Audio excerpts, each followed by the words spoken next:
शहरात वाढत असलेल्या डेंग्यूच्या आजारामुळे तसेच इतरही काही आजारांमध्ये रक्ताची वाढती मागणी पाहता जिल्हा सामान्य रुग्णालयामध्ये रक्ताचा चांगलाच तुटवडा पडत आहे। रक्ताची वाढती मागणी पाहता जिल्ह्यातील रक्तदानामध्ये सक्रिय सहभाग देणाऱ्या स्वयंसेवी संस्थांना पुढाकार घेऊन जिल्हा सामान्य रुग्णालयाला रक्त उपलब्ध करून देण्याचे आवाहन सामान्य रुग्णालयाचे जिल्हा शल्य चिकित्सक डॉक्टर श्यामसुंदर निकम यांनी विदर्भ न्यूजच्या वतीने केले आहे। सध्या सामान्य रुग्णालयाच्या रक्तपेढीमध्ये रक्ताचा तुटवडा पडत आहे। याचं मुख्य कारण म्हणजे आमचे जे काही रेग्युलर डोनर्स असतात ते म्हणजे कॉलेजचे विद्यार्थी।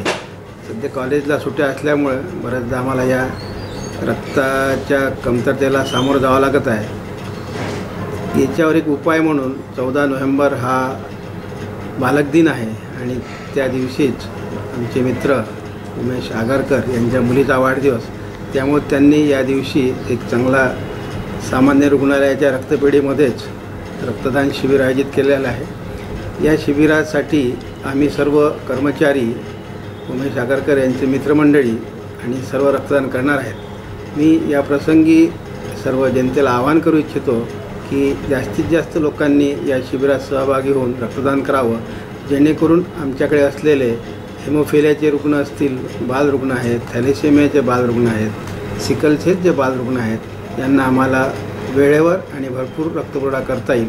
तसेच डफरींसारख्या ठिकाणी गर्भवती मातेकरता जे आम्हाला नेहमीच रक्त लागतं त्याचा पुरवठा सुरळीत करता येईल।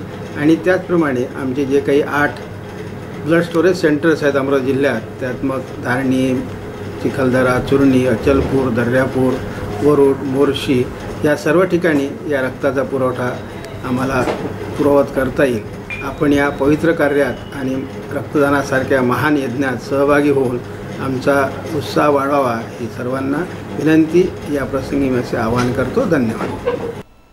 विदर्भ न्यूज करिता अमरावतीवरून राहुल टेकाडे यांचा विशेष वृत्तांत।